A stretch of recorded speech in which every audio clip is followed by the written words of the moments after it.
Olá, eu sou a Poliana. Eu sou a Andressa. Nós somos alunas da FAP, Faculdade de Apucarana, do 7º semestre do curso de Pedagogia, e hoje iremos falar sobre a nossa oficina de estágio, que aborda os recursos para se trabalhar a pedagogia histórico-crítica na educação infantil. Mas afinal, o que é pedagogia histórico-crítica? Demerval Saviani é o principal representante dessa teoria, desse movimento pedagógico no Brasil, que ele se manifesta no Brasil por volta de 1980.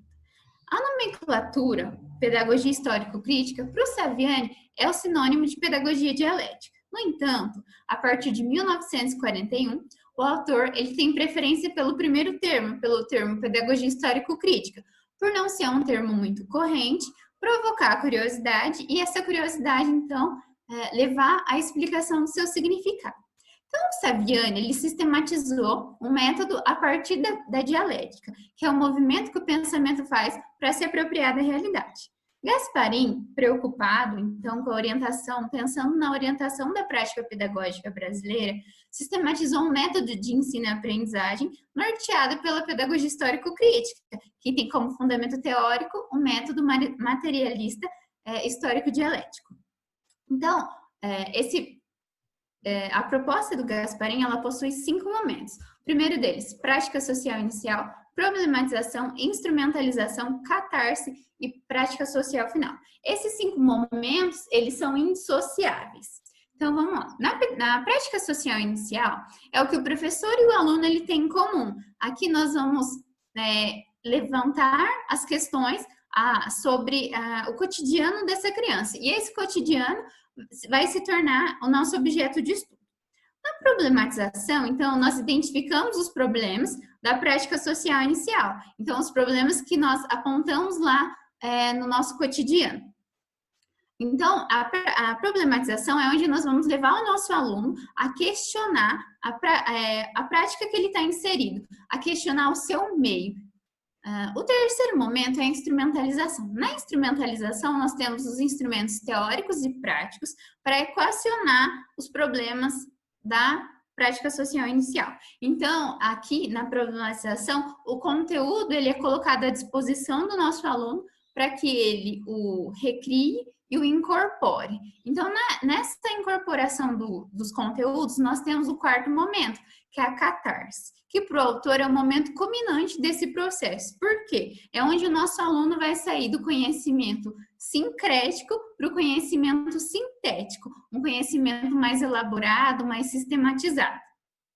Então, com esse novo posicionamento, a partir da catarse, nós temos, então, o início do momento de transferir esse estudo incorporado para a prática, que é onde ocorre a nossa prática social final, que é o que o aluno já incorporou, o conteúdo que o aluno já entendeu, agora ele vai explicitar esse conteúdo em atos. Bom, para que a gente possa entender melhor esse processo, esses métodos, né, esses 5 momentos, o processo de ensino-aprendizagem, então, ele envolve o professor e o aluno, e ele exige, inicialmente, um planejamento. Então, na maioria das vezes, nós vemos que os planejamentos, eles só seguem uma rotina escolar, ele se tornou uma forma mecânica só para atender um aspecto burocrático da instituição. Então, pensando nesses 5 momentos, nós colocamos aqui um exemplo de um plano de aula para a educação infantil. Então, esse plano de aula é na perspectiva histórico-crítica, e a disciplina que é abordada é a disciplina de ciências. A turma é o infantil 4, que seria o pré-1. E a nossa unidade temática, que é o nosso conteúdo, são seres vivos, como eles vivem, comem e se reproduzem. Com um objetivo geral de reconhecer a diversidade dos animais existentes no meio ambiente, investigando seus hábitos alimentares, suas reproduções, e classificando-os em animais invertebrados e vertebrados. E aqui nós temos os objetivos específicos, que é oportunizar um momento de leitura e escrita em sala de aula, entender a importância dos animais para a vida do homem e aprender as ideias do texto lido e ouvido, e também relatar as experiências que possuem a respeito dos animais em sua vivência. Aqui, pessoal, nós estamos falando só da disciplina de ciências. No entanto, o professor ele pode usar esse mesmo esquema, né, de plano de aula para fazer um plano de aula semanal. Aí aqui no caso das disciplinas, ele colocaria as outras, por exemplo, português, matemática, as que ele conseguiria trabalhar. Lembrando da importância da interdisciplinaridade. Aí, então, na unidade temática, ele só colocaria os outros conteúdos e os objetivos, então, que ele vai conseguir com esses outros conteúdos. Então, partindo para a nossa prática social inicial. Então, aqui é o anúncio do conteúdo. Então, nós colocamos aqui um exemplo. Com a sala organizada em semicírculo, nós vamos anunciar, por meio de fantoches, a unidade trabalhada, que seriam os animais. Então, a professora ela pode também estar interpretando a história O Ursinho Marrom com fantoche. Aí, numa conversa com os alunos, pode perguntar quais animais que apareceram nessa história, quais animais que vocês conhecem, onde que eles moram. E aqui a gente já vai para a vivência do conteúdo, que é o que os alunos já sabem. Nós vamos trabalhando isso que eles já sabem para levar eles para essa reflexão. Então, nós vamos perguntar, alguém tem um animalzinho em casa? Como que é o nome dele? A gente pode pedir para a criança faça o registro desse animal no caderno, ou então nós podemos anotar no quadro quem tem o animal, que animal é, o nome desse animal também, nós já estaríamos trabalhando, então, sujeito, né? O sujeito e também a gente pode abordar português, pode abordar matemática, quantidade de animais que tem nessa sala, né? Bom, agora então partindo para a problematização. Aqui nós vamos perguntar, as perguntas são mais reflexivas. Então, o professor ele pode perguntar quais são os animais terrestres? Vocês sabem o que são animais terrestres? E os animais aquáticos? Vocês conhecem algum abrigo? Para onde que esse animal vai? O animalzinho que está na rua, para onde ele vai? Então, nós vamos fazer, podemos listar isso no quadro e chamando a atenção da criança. A cada resposta, o professor pode ter uma pergunta diferente, além daquilo que ele planejou. Bom, agora na instrumentalização, aqui eu dividi em 6 atividades. Bom, a primeira seria uma aula passeio, por exemplo, pessoal de Apucarana. Pode ser no Parque das Aves, pode ser no Parque da Raposa ou no Jabuti também. Aí a segunda atividade seria a listagem dos animais e uma tabela de classificação. Por exemplo, durante esse passeio, que animais que nós vimos? Quais animais que vivem na água e quais animais que vivem na terra? E as crianças também podem fazer um desenho, aí varia de acordo com o planejamento do professor. Bom, a terceira atividade, então, seria trabalhar o texto Arca de Noé, que também vai aparecer diversos animais, né? Então, a quarta atividade seria propor um jogo da memória dos animais. E, por último, para encerrar, então, nós colocamos aqui o filme do Rei Leão. Isso seria que nós trabalhamos na nossa instrumentalização. Aí nós vamos para a catarse. A catarse é onde o aluno vai registrar o que ele aprendeu sobre os animais. Como nós estamos falando da educação infantil, nós podemos possibilitar uma tentativa de escrita e também o aluno pode expor oralmente o que ele aprendeu, por exemplo, qual é a importância dos animais, o motivo dos animais estarem em extinção, lembrando que são conteúdos científicos, né? E na nossa prática social final, é o momento que nós vamos fazer com o aluno, depois que nós estudamos tudo sobre os animais, então pode ser no final de uma aula, né, no final do dia, no final da semana. Então, a gente vai pensar como o aluno vai usar esse conhecimento no dia a dia dele. Então, o aluno ele vai mostrar que ele entendeu sobre o assunto trabalhado, no seu modo de agir, nos cuidados, né, na necessidade de prevenção e de proteção dos animais. Então, pessoal, esses 5 momentos, esses 5 passos da pedagogia histórico-crítica, ela nos mostra um caminho, né, para que possa ser colocado a teoria e a prática para que tenha esse equilíbrio no trabalho do professor. Então, agora nós iremos, já que nós falamos, né, da teoria, agora nós iremos para a prática com algumas ideias que podem ser trabalhadas. Bom, conforme a Poliana disse, né, o nosso estágio, ele aborda a pedagogia histórico-crítica, eu trago aqui algumas atividades ludopedagógicas que nós podemos usar com as crianças e conseguimos, dessa forma, adquirir um conhecimento mais concreto com essas atividades. Então, aqui é uma atividade simples, né, que nessa atividade ela desenvolve a destreza, a habilidade em passar o cadarço e amarrá-lo. Podemos trabalhar na faixa etária a partir dos 4 anos. Então, ali você pega um pedaço de EVA ou até mesmo papel, cadarço, e assim você consegue a ensinar a criança a ela colocar esse cadarço e também a amarrar, tornando assim um pouco de independência dessa criança nesse sentido do cadarço do tênis. Noção de quantidade. Então, pode-se usar bolinhas, né? Ou você mesmo pode fazer bolinhas de massinha com garrafas. Você coloca os números, identificando a quantidade das bolinhas que as crianças precisam colocar. Também as formas geométricas. Você trabalha ali a forma geométrica que a criança precisa encaixar cada uma no seu devido lugar. O tapete sensorial.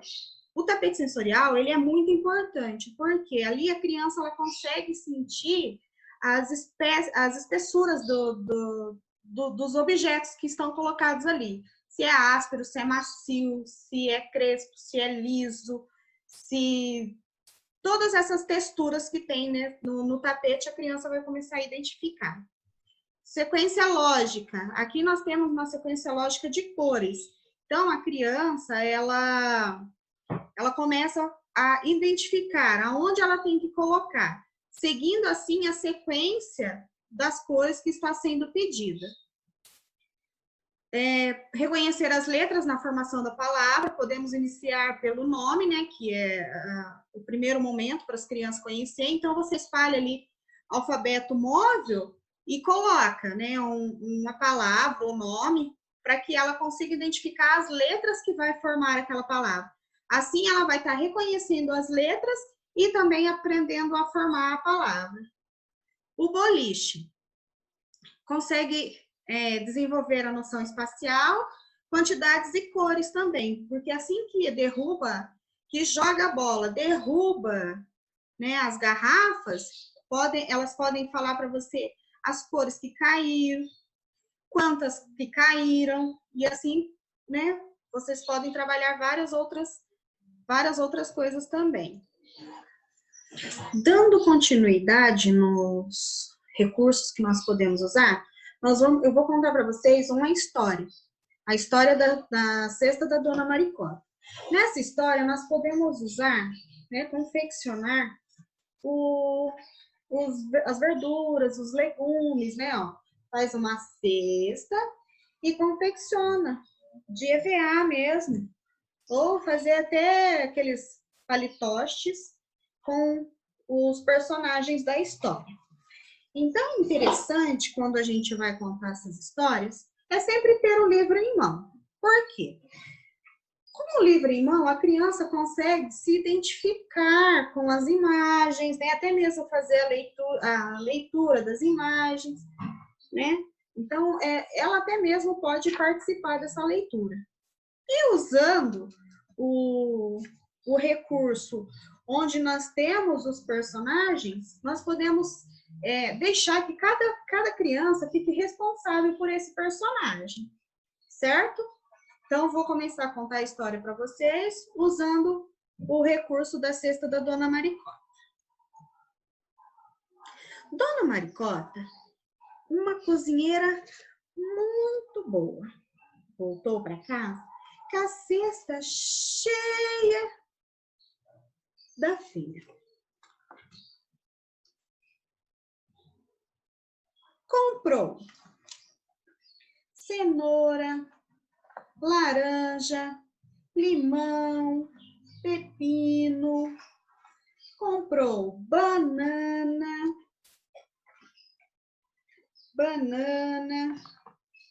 milho, ervilha e mamão. Comprou também morango, espinafre, tomate, cebola, alface, palmito, maçã e escarola.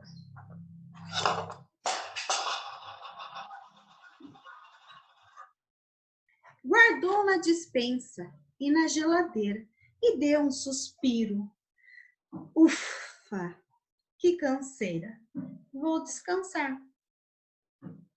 Então, essas verduras, legumes e frutas, fresquinhas, maduras, todos animados depois da viagem, puseram-se logo a contar vantagem. O milho falou: olhem, eu sou o mais belo, sou louro, gostoso e tão amarelo. O belo sou eu, declarou o tomate. Não mais do que eu, constatou o abacate.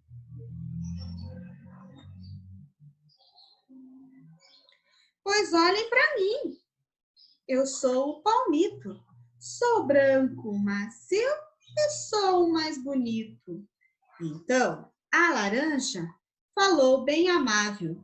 Melhor que bonita, eu sou saudável.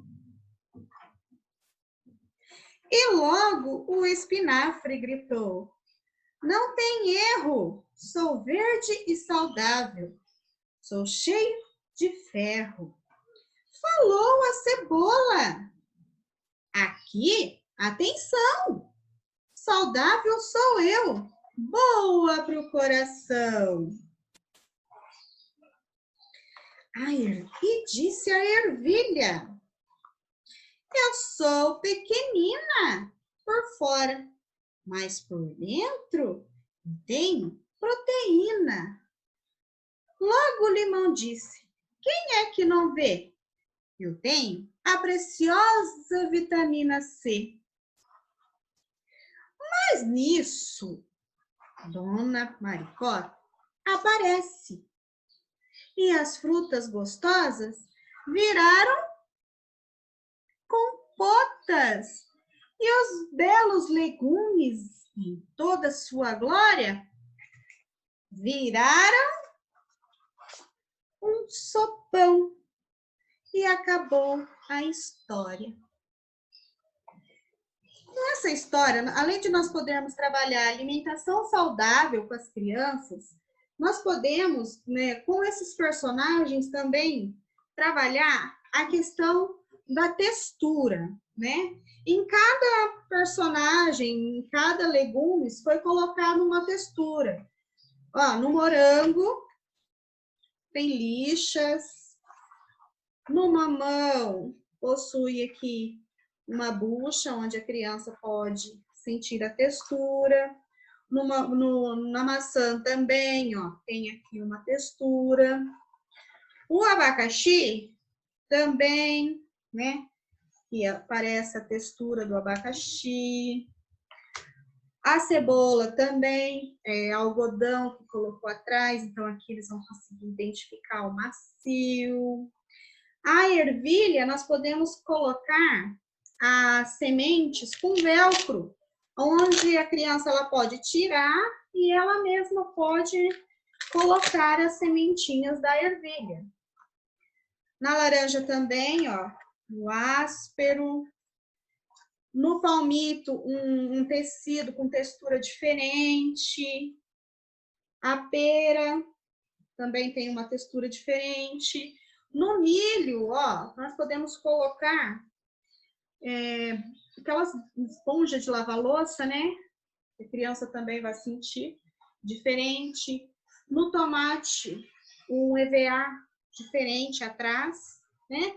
E dessa forma nós conseguimos passar a mensagem para as crianças da importância de uma alimentação saudável e também fazer com que essa criança consiga ter um bom assimilamento do quê? Da palavra com o objeto em si, ou seja, da palavra morango com o morango. Saber que quando eu estiver falando do morango, ela já fazer, né, a imagem do morango na sua cabeça. Ela conseguir identificar no meio de outras frutas, outros legumes, o que nós estamos, né, querendo que ela identifique. Tá certo? Muito obrigada. Bom, pessoal, espero que o nosso vídeo tenha contribuído para o seu aprendizado. Obrigada! Obrigada e até mais!